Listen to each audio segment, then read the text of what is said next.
Hello বন্ধুরা, আসসালামু আলাইকুম। আশা করি আপনারা সবাই ভালো আছেন। আলহামদুলিল্লাহ আমিও ভালো আছি, সুস্থ আছি।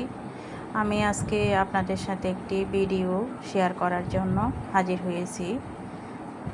এই ভিডিওটি আমি ধারণ করেছি দেওবেলা রেস্টুরেন্ট থেকে। এই রেস্টুরেন্টের পরিবেশটা খুবই সুন্দর। বিশেষ করে আমি ভিজিটের জন্য গেছিলাম, তো সেখানকার চারপাশের দৃশ্যগুলো আমি বেশ ভালোভাবে ক্যাপচার করতে পেরেছি। আমার কাছে মুহূর্তটি খুবই ভালো ছিল। সমুদ্রের পাশে বসে এই ধরনের নিরিবিলি পরিবেশে বসে যখন এক কাপ কফি খেয়েছিলাম, মুহূর্তটি আমার কাছে দারুণ ছিল।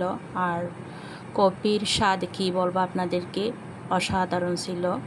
কালার দেখে বুঝতে পারছেন, আমি বেশ ভালোভাবে উপভোগ করেছিলাম মুহূর্তটি। তো সেখান থেকে আমি ভিডিওটি ধারণ করেছিলাম, আপনাদেরকে দেখার সুযোগ করে দিলাম। এমন সুন্দর মুহূর্ত সত্যি দেখার মতো ছিল। সবাইকে অনেক ধন্যবাদ মূল্যবান সময় দিয়ে আমার শেয়ার করা ভিডিওটি দেখার জন্য। সবাই ভালো থাকবেন, সুস্থ থাকবেন বন্ধুরা। আল্লাহ হাফেজ, বাই বাই।